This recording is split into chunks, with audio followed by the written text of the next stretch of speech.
सती माता ने अपना शरीर त्याग दिया। उसके बाद सभी देवताओं ने प्रार्थना की, भगवान भोलेनाथ ने सब कुछ भूल करके दक्ष को पुनर्जीवन काम दे दिया और माता सती को लेकर के चलिए। भगवान ने उसके पार्थिव शरीर के 108 टुकड़े कर दिए। वो जहां जहां गिरे वो 108 शक्तिपीठ कहलाने लगा। सुखदेव जी कहते हैं, राजन परीक्षित, भगवान मनु की 3 कन्याओं की कथाएं सर्वप्रथम। अब मनु के 2 पुत्र थे, प्रियव्रत और उत्तानपाद। प्रियव्रत जी बड़े थे और नारद के कहने से जंगल चले गए तपस्या करके। महाराजा उत्तानपाद ने राज्य संभाला। महाराजा उत्तानपाद के बड़ी ही सुशील विनम्र धर्मात्मा पत्नी है सुनीति जी। काफी समय व्यतीत हो गया, काफी समय व्यतीत हो गया। महाराज उत्तानपाद के कोई संतान नहीं थे। गृहस्थ जीवन में ऐसा मान्यता है कि पुत्र न हो तो मुक्ति नहीं हो, क्योंकि अंतिम सारे संस्कार जो पुत्र ही करता है। पुत्र नामक नरकात रायते पुत्रा, और यहाँ तो राजा का सवाल था, उत्तराधिकारी भी चाहिए। बहुत उपाय करने के बाद भी जो कोई संतान नहीं हुई, तो माता सुनीति ने एक दिन उत्तानपाद जी से कहा, महाराज मैं नहीं चाहती हूं कि मेरे प्राण आपकी वंश वृद्धि रुक जाए, इसलिए आपको दूसरी शादी कर लेनी चाहिए। महाराज उत्तानपाद ने कहा कि नहीं देवी, मैं दूसरा विवाह नहीं कर सकता। बहुत समझाने पर, प्रयास करने पर भी महारानी सुनीति जब नहीं माने, राजा बोले कि करने शादी तो तुम ही कोई कन्या देख। महारानी सुनीति के कहने से सुरुचि के साथ राजा उत्तानपाद की दूसरी शादी हुई। जब 7 वचन देने को हुए तो सुरुचि बोली कि कुछ वचन ऐसे बाद मांगो। बिना होकर के आती। सुनीति माने सुंदर नीति हो जिसकी, वो सुनीति नीतिवान। और सुरुचि माने जो रुचि ही जिसकी नई नई हो। रुचि के आगे नीति सिद्धांत कुछ भी न हो, कुल परंपराएं कुछ न हो। वो सुरुचि अपनी रुचि के अनुसार अपनी मनमानी करता रहे। जब विवाह होके आया सुरुचि का, तो दरवाजे पर पालकी रोक दी गई। जब गृह प्रवेश के समय महारानी सुरुचि उतर ही नहीं रही थी। बोली पहले राजा को बुलाओ तब चलोगे। राजा ने कहा महाराज आए। बोले आपने कहा था वचन मेरे बताए गए हैं। पहला वचन, एक तो वचन यही है कि सबसे पहले जो तुम्हारी पहली पत्नी है अंदर, उसको महल से निकाल के बाहर करो, तब मैं गृह प्रवेश करूंगी। राजा ने कोई जवाब नहीं दिया। अंदर भागते हुए आए। महारानी सुनीति ने कहा कि मेरी बहन अंदर नहीं आई है। बोले अब तुम ही देख लो जाकर, वो आखिरी से आना चाहती है। सुनीति जी जब जाती है, सुरुचि बोली तुम ही चली आई यहाँ अपना को दिखाने। मैंने तो यही तो कहा था कि इसको तुम्हें घर से निकालना है। इतना कायर राजा है तो उसे भी नहीं कर सका। महारानी सुनीति ने कहा ठीक है, अगर हमारे कान तो अंदर नहीं जा रही तो मैं ही बाहर गृह प्रवेश हुआ। सुरुचि ने वचन दिया कि सूर्यास्त के बाद कभी भी महाराज उत्तानपाद महल में नहीं आए, अर्थात सूर्यास्त होने से पहले ही महाराज उत्तानपाद सुरुचि के महल में पहुंचे। समय व्यतीत होने लगा। देखो, कोई दुष्ट स्वभाव का इंसान हो, पद प्रतिष्ठा भले प्राप्त कर ले, लेकिन अच्छे इंसान के अपना एक सम्मान होता है। महारानी सुनीति भले बाहर रह रही थी, लेकिन सारा समाज, सारा राज्य वही महारानी की मान्यता देता था। और जो उनका तिरस्कार किया जा रहा था, उसके कारण तो और भी आदरणीय बन चुके। एक दिन सुरुचि बोली, मैं चाहती हूँ कि मेरे महल से मेरी बहन को उस नौकरानियां दे दी जाए, सेविकाएं, आखिर में है तो वो महारानी ही। महाराज ने कहा ठीक है, भेज दी अपनी सहेलियां नौकरानी बना करके। महारानी रोज संधि का समय था, गंगा स्नान करने जाती थी।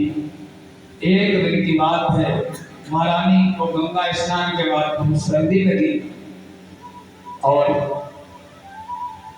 नौकरानियों से कहा कि मेरे गर्मी का कोई इंतजाम करो।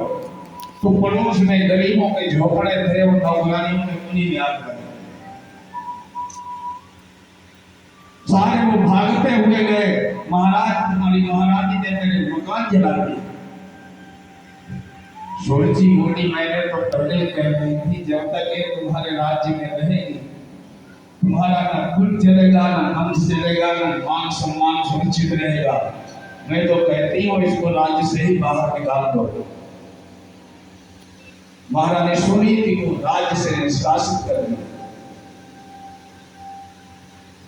एक बार की बात है, महाराजा उत्तानपाद शिकार खेलते खेलते रात्रि हो गई, अंधेरा हो गया, उदास हो गए, मैं घर कैसे जाऊंगा।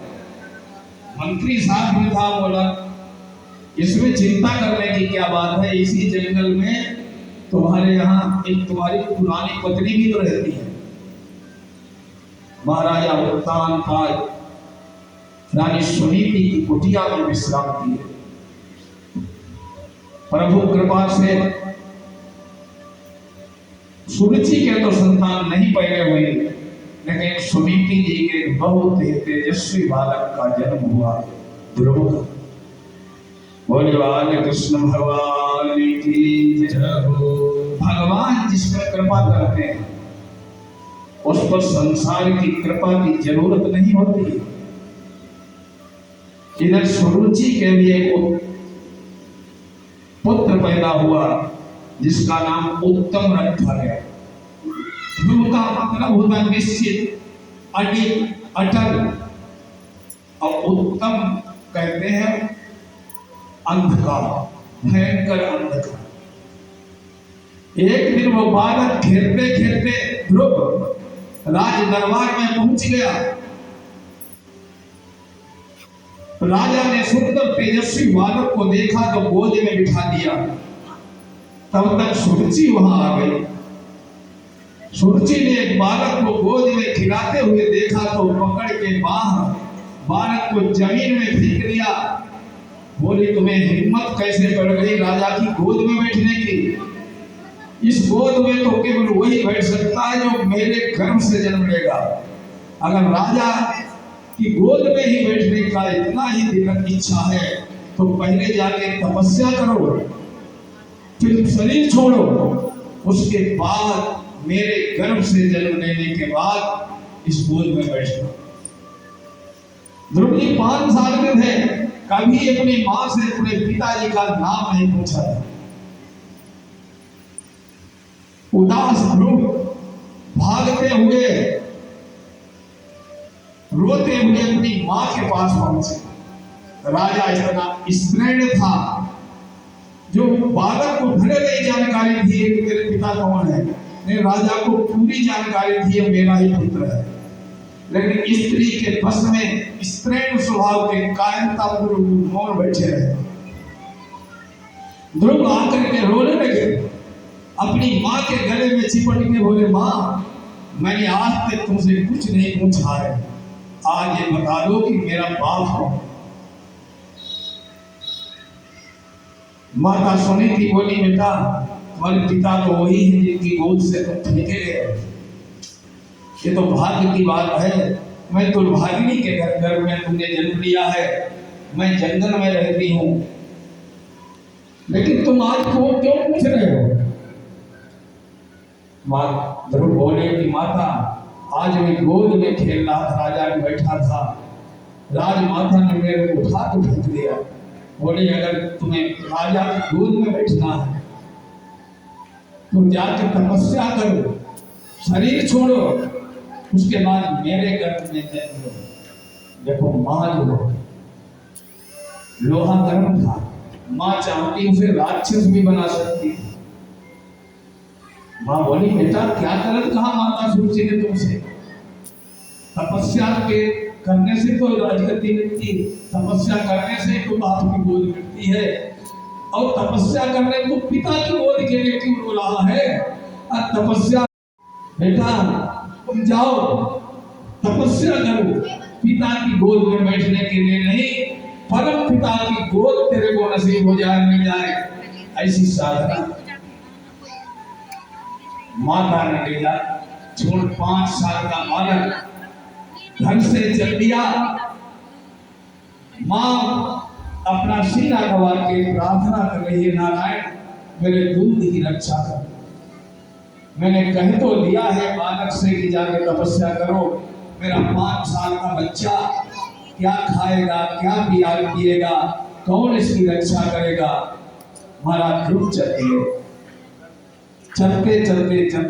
रास्ते में एक संत मिलते हैं, श्री हरि नारायण नारायण नारायण, श्री हरि नारायण नारायण, हरि नारायण नारायण नारायण, श्रीमद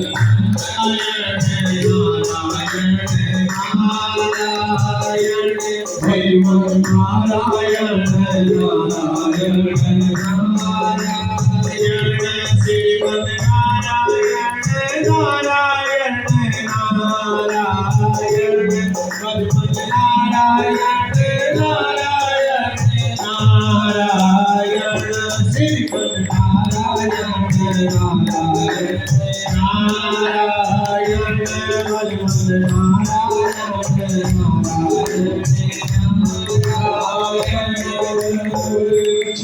भगवान नारद जी मिले, बालक सोचने लगा मेरे को तो भगवान मिल गए।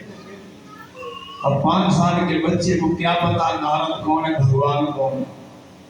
नारद जी ने जो देखा था वो नारद जी सोचने लगे तो कोई छत्री बालक है, ऐसा लगता जिसका अपमानित छत्री, जिसका किसी ने बहुत बड़ा अपमान कर दिया।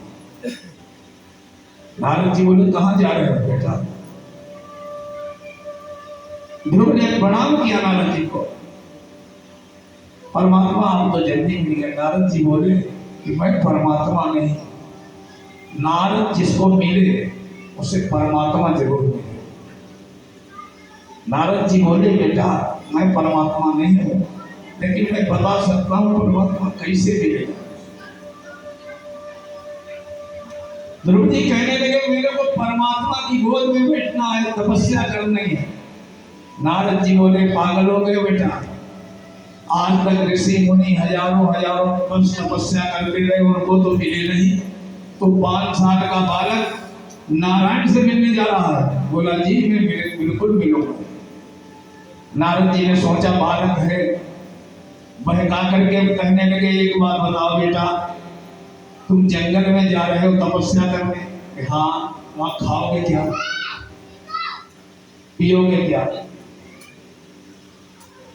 ध्रुव जी ने बहुत अच्छी बात की, हंसः श्रूयति कृतायेन मयूरश्च चितरी कृतः पिका पीति कृतायेन समय वृत्ति विधास्यति। बोले महाराज वैसे तो आपकी बात का जवाब नहीं देना चाहिए, आप संत हैं, ज्ञानी हैं, तपस्वी हैं, देवर्षि हैं, लेकिन मेरी सोच है कि जिसने मोर हंस को सफेद बना दिया, जितना श्वेत अच्छा रंग हंस का भगवान ने बना दिया, दोबारा उस वैसा रंग कोई नहीं बना पाया। मोर पंख की डिजाइन जिस परमात्मा ने बना दी, जिस भगवान ने सुए को तोते का रंग बना दिया, समय भक्ति विधा से वो मेरे को रोटी भी देगा, भोजन भी देगा। ध्रुव जी की बहुत परीक्षा ली नारद जी ने। नारद जी ने जब पक्की तरीके से जान लिया ये बालक वास्तव में बिना परमात्मा से मिले वापस नहीं जाएगा, अटल विश्वास ध्रुवामति देखी, तो नारद जी ने द्वादशाक्षर मंत्र का उपदेश दिया। बोले ऊपर को आंखें करके हाथ उठा के बेटा आगे मधुबन है जंगल में, वहां जाकर के भजन करो और इस मंत्र का जप करना, तुम्हारा निश्चित ही परमात्मा मिलेंगे। और उपदेश दे रहे ओम नमो भगवते वासुदेवाय, ओम नमो भगवते वासुदेवाय, ओम नमो भगवते वासुदेवाय,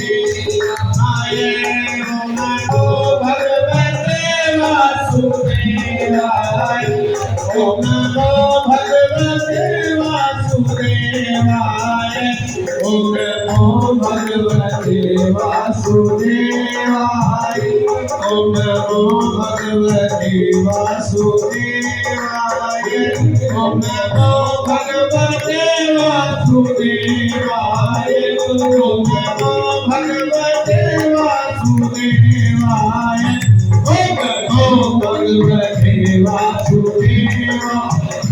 ओम नमो भगवते वासुदेवाय, ओम नमो भगवते वासुदेवाय, ओम नमो भगवते वासुदेवाय, ओम नमो भगवते वासुदेवाय।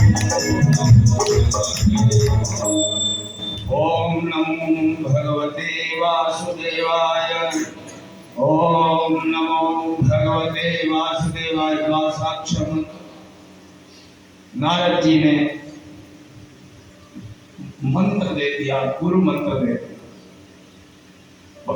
ध्रुव जी मधुबन की तरफ चले गए, इधर राजा जी रो रो के बुला। स्त्रीण जो है, कायर लोग जो होते हैं, समय पर तो कुछ नहीं करते, बाद में जरूर विलाप कर, हमारा 5 साल का बालक जंगल में गया होगा, पता नहीं उसे शेर खा जाएंगे, भालू खा जाएंगे, वो क्या खाएगा क्या पियाएगा। मेरे जैसा कायर इंसान नहीं होगा जिसने बालक को रोका क्यों नहीं। सूरज जी को मना करना चाहिए था। अकेले नारद जी वहां भी पहुंचे, नारद जी को प्रणाम करके बिठाया। नारद जी बोले महाराज क्यों रो रहे हो। सारी कहानी नारद जी को बताई। नारद जी बोले महाराज उत्थान पाठ तुम्हारा बालक चिंता करने लायक है, जिसकी रक्षा जो भगवान की शरण में चला गया है, भगवान की रक्षा खुद कर दो। दूत भेजा गया कि आज वापस आ जाओ। ध्रुव जी आज तक तुम्हारी माता को आधा किलो जौ आटा में 1 किलो मिलेगा, राज में बहुत सा लालच दिया गया।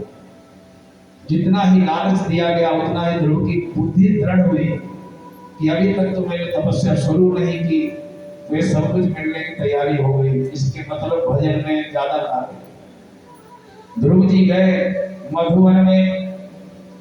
पहले महीने में ध्रुव जी तीसरे दिन फल खाते थे, फिर छठे दिन, फिर 9वें दिन, फिर कछु दिन भोजन बारी बतासा, कछु दिन भोजन नारी बताओ कच्छ दिन के कठिन उपवास कच्छ दिन के कठिन उपवास। 5वें महीने में ध्रुव ने सब कुछ छोड़ दिया, हाथ ऊपर उठा दिया, एक अंगूठे पर खड़े हो गए, सांस रोक दी, एकदम दुनिया की सांस रोक गई। इंद्र भागते हुए नारायण के पास गए, प्रभु कोई बालक तपस्या कर रहा है, देखो मेरा राज्य तो नहीं मांगना चाहता। इंद्र ने कहा बेटा नारायण, इंद्र क्यों परेशान हो रहे, वो 5 साल का बालक, वो तो मेरे लिए साधना कर रहा है, वो किसी के राज्य के लिए नहीं कर रहा। भगवान साक्षात दर्शन देने आए।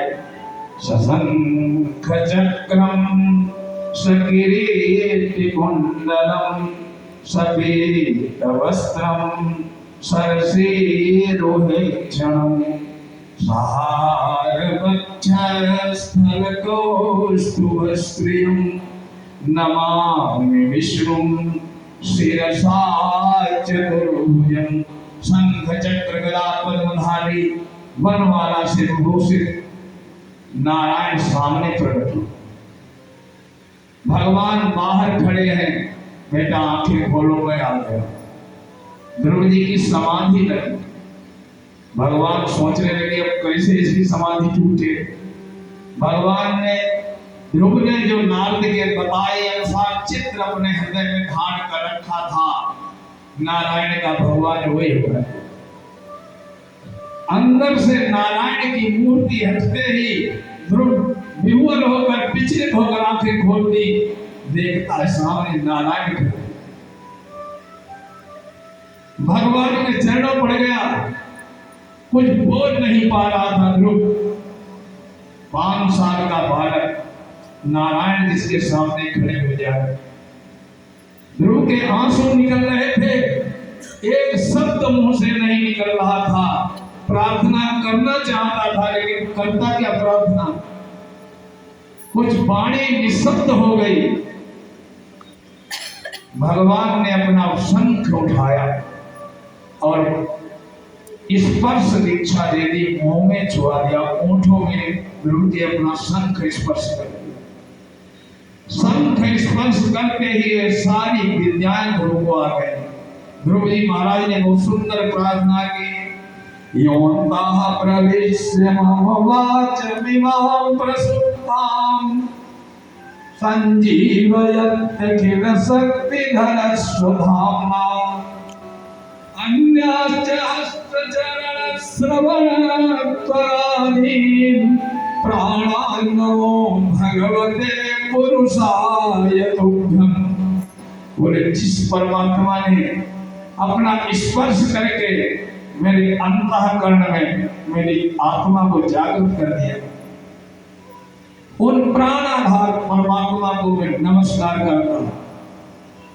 16 श्लोकों में बहुत सुंदर ही प्रार्थना की ध्रुव जी ने।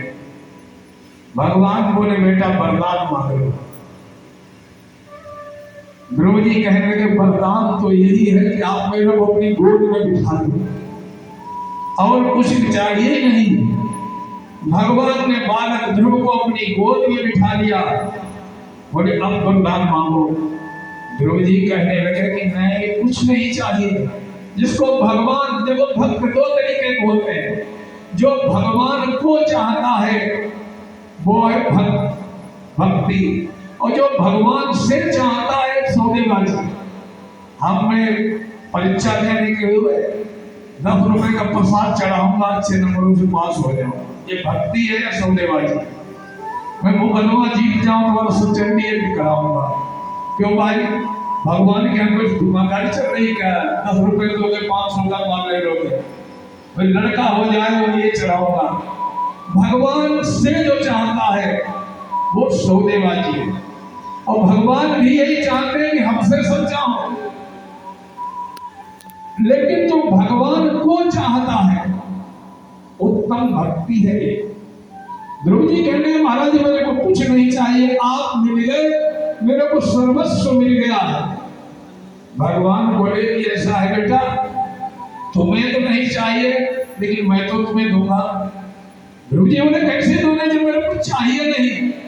मैंने तुम्हें चाहिए तो नहीं, लेकिन एक बार जब तुम चले थे तपस्या करने तो राज्य प्राप्ति करने की इच्छा तो बेटा तुम्हारे जागृत हुई थी, और हमारे भक्त की कोई इच्छा कभी निष्फल नहीं होती है। इसलिए तुम्हें मैं आशीर्वाद देता हूं, 16,000 साल तक तुम राज्य करो। तुम्हारी देखो भगवान जिस पर कृपा करते हैं उसके मार्ग के कांटे अपने आप निकालते हैं। बोले तुम्हारा जो सौतेला भाई उत्तम है वो इच्छों के द्वारा माना जाएगा, उसी के दुख में सुरुचि भी शरीर छोड़ देगी। और आशीर्वाद देते भगवान अंतर ध्यान।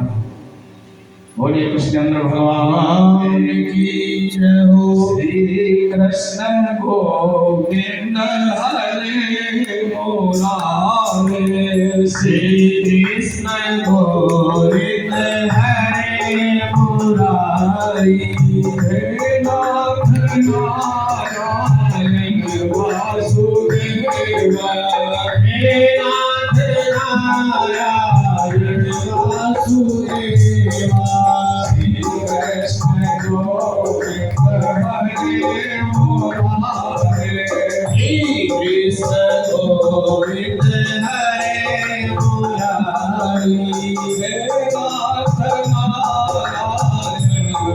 वासुदेव, हे नाथ नारायण वासुदेवा, श्रीनाथ नारायण वासुदेवा, हे नाथ नारायण वासुदेवा, हे नाथ नारायण वासुदेवा, श्री कृष्ण गोविंद हरे मुरारी, हे नाथ नारायण वासुदेवा। कृष्णचंद्र भगवान की। ध्रुव जी जब तपस्या करके आए हैं, राजा उत्तानपाद को नारद जी ने बता दिया कि तुम्हारा बालक को तपस्या करके आशीर्वाद देके कर दिया गया। तो जिस राज्य से हाथ पकड़ के फेंका गया था ध्रुव, वहां उसके स्वागत की तैयारियां हो रही हैं। द्वार तोरण द्वार सजाए गए, अक्षत पुष्प और दही की वर्षा की जा रही थी। गोस्वामी जी लिखते हैं कि जा पर कृपा राम करे होई, जा पर कृपा राम की होई, जा पर कृपा करे सब कोई, जा पर कृपा राम की होई, पर हरे सब कोई। वही राज दरबार, वही राजा, वही सुरुचि, वही उत्तम, बदला क्या था?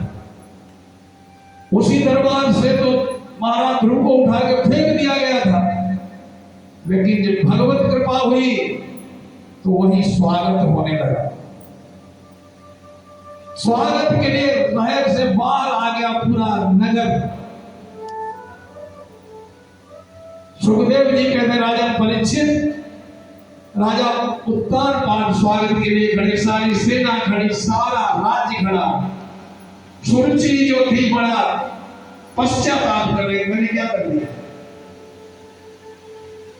ध्रुव जी जो आए हैं सबसे पहले संकोच करके किनारे खड़ी थी सुरुचि, दंडवत प्रणाम किया अपनी माता सुरुचि को।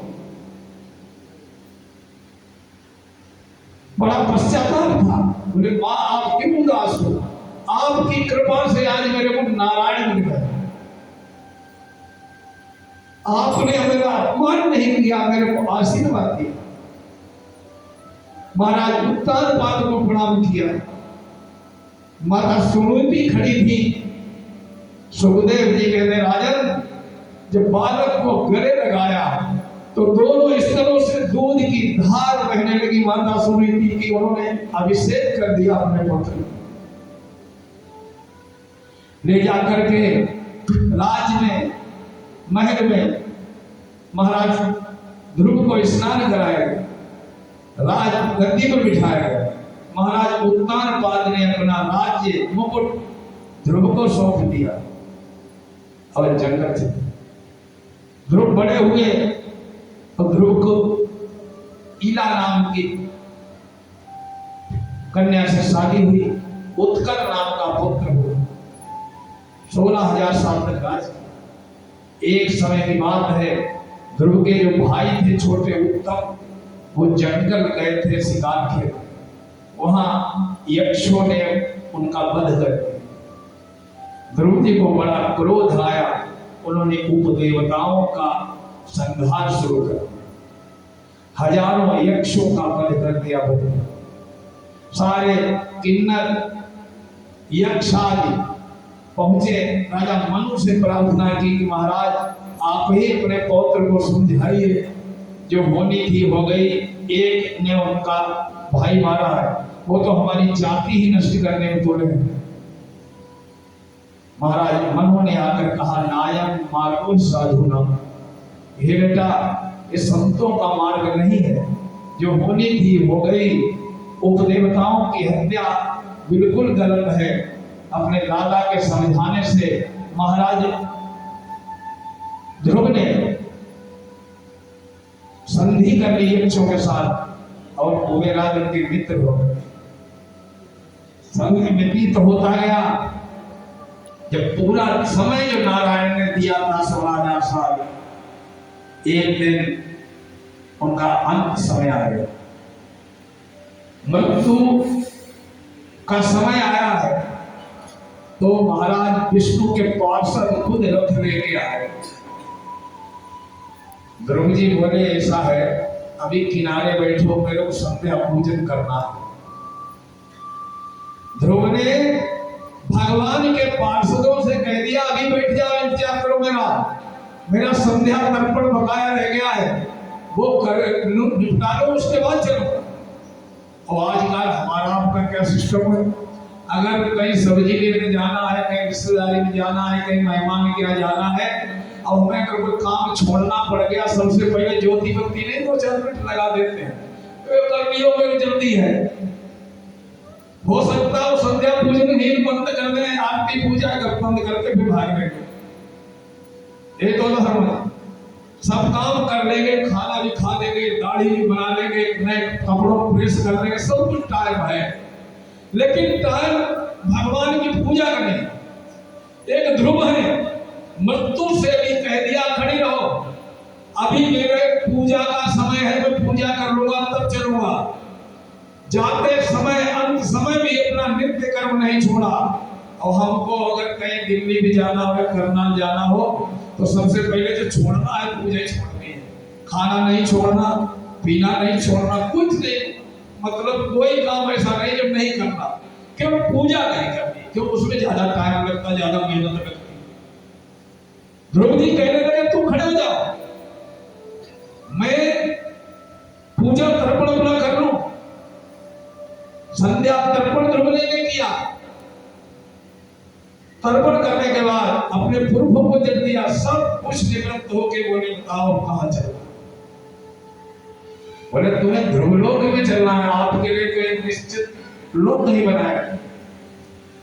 ध्रुव जी जब सदेह जाने लगे तो मृत्यु आके खड़ी हो गई सामने। महाराज आप ऐसे कैसे जा सकते हो, ये तो गलत बात है, बिना हमारी इजाजत आप सीधे चल दिए।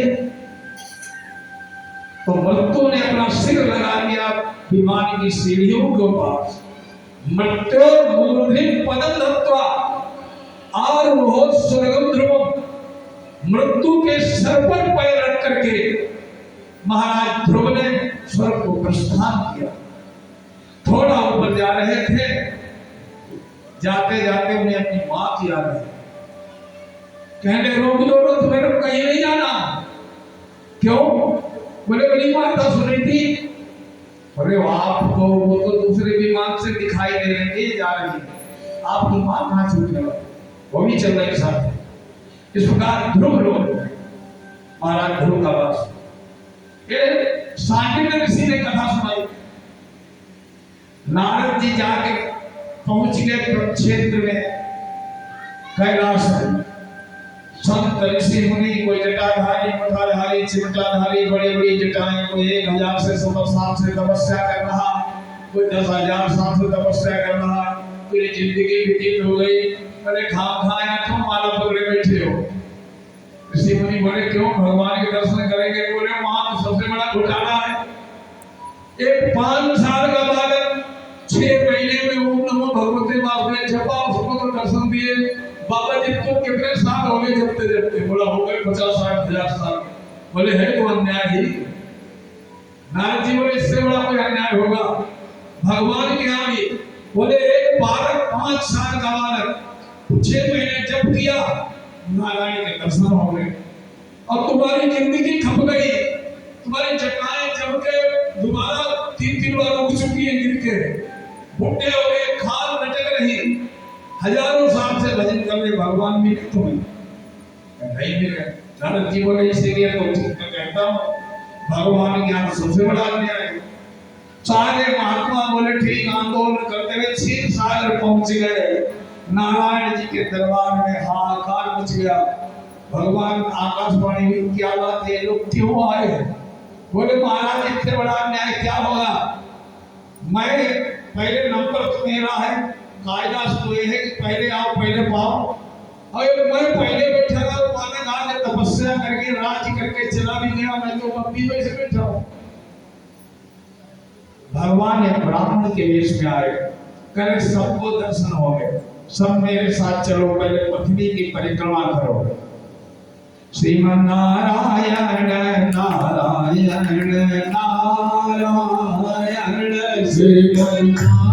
नारायण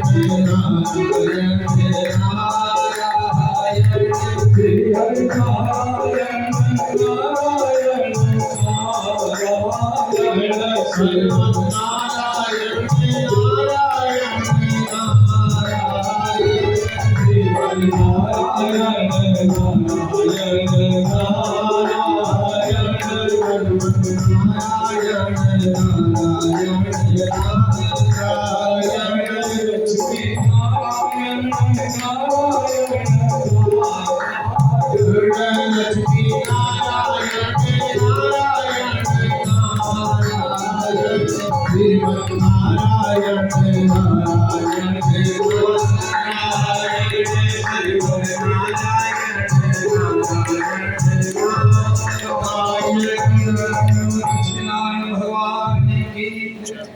परिक्रमा करते करते एक जगह देखा समुद्र में हड्डियों के पहाड़ लगे।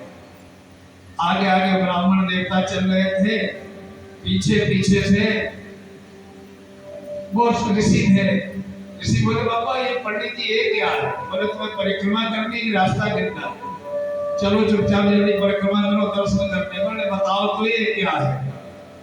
बोले हड्डियां हैं, आपको भी दिखाई दे रही, मेरे को दिखाई दे रही। तो बोले किसकी हड्डियां? बोले एक बालक ध्रुव था, एक राजा ध्रुव हुआ है, उसने उसकी हड्डियां हैं। इतने जन्म जन्म मर के उसकी हड्डियां इकट्ठी होती रही। बेचारे 6 महीने तपस्या पूरी हो रही थी, कम रह गए। तो अब इस जन्म में उसे नारायण के दर्शन हो गए हैं। महात्मा लोग पश्चाताप पड़े, बोले बताओ नारद जी ने तो मेरा दिमाग खराब कर दिया। हम भी कहें भगवान के यहाँ कोई अन्याय नहीं हो सकता है। और सब अपने अपने स्थान पर आए, नारायण के दर्शन किए।